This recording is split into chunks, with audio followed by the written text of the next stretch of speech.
They come in, they're giggling, they're laughing.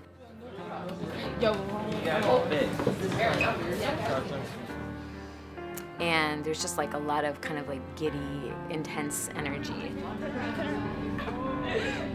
Coming for what? And then the circle and their relationships with each other actually kind of like quiet something in them and allow them to be more present for each other.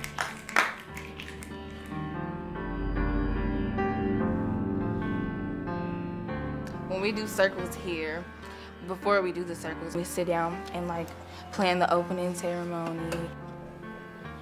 It lit. My great hope is to laugh as much as I cry, to get my work done and try to love someone. And I have enough courage to accept the love in return. Maya Angelou. In high school especially, like, we don't have enough, connections with each other sometimes, everybody just all focused on the work and, stress at home and stuff like that. And circles create a space where people can talk about their feelings, about how they're doing home life. Now we will review our class values. The first one was being open. The other one is respect. We share our values to respect each other and stuff like that because, we all are still humans and people get sensitive sometimes. So we're trying to make sure, that everybody feels comfortable and doesn't get their feelings hurt. Okay, now we will share an object that relates to hope.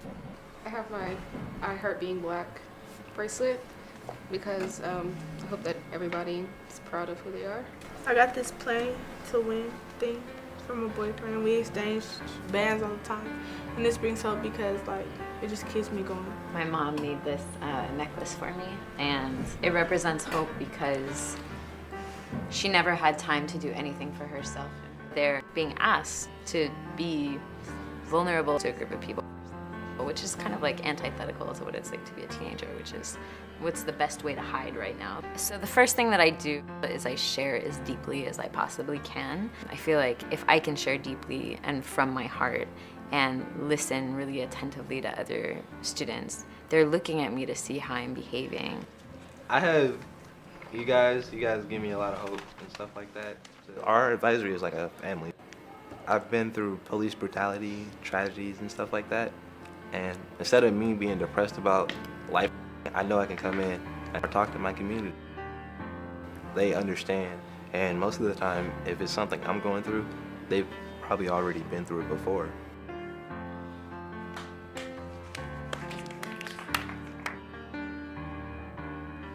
People act like they shy and stuff like that, and like the icebreaker loosens and, everybody up, we all get in a good mood and then we're ready to talk. The wind comes and blows if you live in Oak. The wind comes and takes anyone whose shirt is black. The wind comes and takes anyone that likes to play basketball. Anybody who has headphones. Anybody that lives in East Oakland. If you're wearing shorts. The wind comes and Blows if You have on a pink shirt. I picked this talking piece. This show is hard and we're a strong community. It's kind of like step up, step back, because, I am stepping up by, putting myself out there and being a facilitator. But I'm also like stepping back because I'm letting other people talk as well. What's good about being a teenager? you get more freedom now. You get to know people really deeply. If you look back on your childhood, you realize that there's certain things that you couldn't do when you were that age. You get the taste of being an adult. Man. So, yeah, you're like... I mean, I find it balanced to be serious and be funny. If we're saying something that's, sad, that just changes the whole direction of the circle. So, I mean, eventually somebody has to say something to make the circle, bring back to life, because if it's sad, nobody's going to want to talk again. And sort of like letting the circle alternate between serious and light. We can laugh in certain moments. We can allow this to become lighter so that we also stay more resilient in the circle. And laughing with them is really important. And it also shows I respect all of who they are. What's hard about being a teenager? Sometimes you just want to do stuff that you think you're ready for, but then when really you're not, and you just want to grow up too fast sometimes.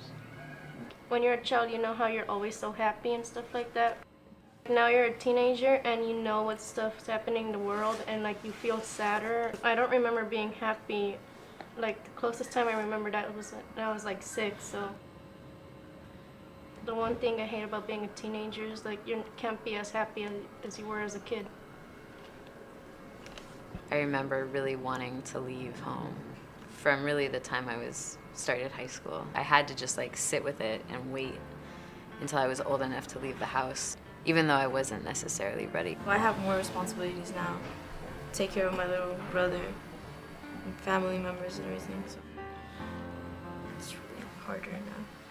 You have to learn how to say things without getting in trouble, or like the right way how to say it without like getting an attitude. Before I came to Midwest, I didn't have no self-control. Like in class, I was the class clown, and I never listened to my teachers. Getting suspended, I never cared. And every time I got a phone call home, I used to lie and say, she lying, I never did that. When I'm in a circle, I feel opened up. The circles is a part of me treating people better because I see how people are when people open up, and I see how they're treated, and I know I wouldn't want nobody to treat me like that. They come into the room with 9 years of experience of this is what kind of student I am. And I just think that's the power of a circle. You are exactly who you are as you are in relationships with your peers. Someone who she doesn't get to be most of the time. You can control yourself. You don't need nobody to tell you to stop. You know if you right or wrong. If you could change one thing about being a teenager, what would it be? Everyone should have a mentor, not only about your schoolwork, but like what goes on in your house. They're wondering why teenagers are like becoming more and more obese, and it's because they don't feed us healthier foods. School should be more interactive because the best way to learn is hands-on. They still see us like we're little kids, but they don't know what's going on in our minds. They don't know if we're maturing. What are the things teenagers can do to make a difference in their lives or others? Think about things twice before you do anything. That was my lesson learned. Because if I would have thought about it the second time, I've probably never been in the trouble I'm in. Don't be so negative. Once you're negative around people, like people get negative too. If you're positive, then everybody around you going to be more positive, even if they're around like their household is negative. Her ability to build relationships with her peers, to allow me to know her more deeply, to allow other people to help harness her energy of this is the kind of student I am, I think it's allowed her to stay here. So we're gonna do the closing ceremony. Cause you have an opening one, so why not have a closing one? I mean, you have to close it out with something good. This little basket is gonna go around. Everybody will pick a name, and then you say appreciation. I want to appreciate Alfredo because you're hella nice. I appreciate Matthew. You're a good friend, and I know I can trust you with stuff. I want to appreciate you because you're really nice and you're really fun to hang out with, and you did a good job leading this. I appreciate Sarah because this whole week and last week, Sarah's just been making me laugh, and she just got a good attitude, and she's so helpful. She helps me whenever I need help. I see her like a sister. I want to appreciate Pancho for staying strong after going through a lot and having to wear that and being under house arrest and not being able to go out. I want to appreciate you because on everything you do, you always give it 120%. You really just express yourself in everything you do, and best friend.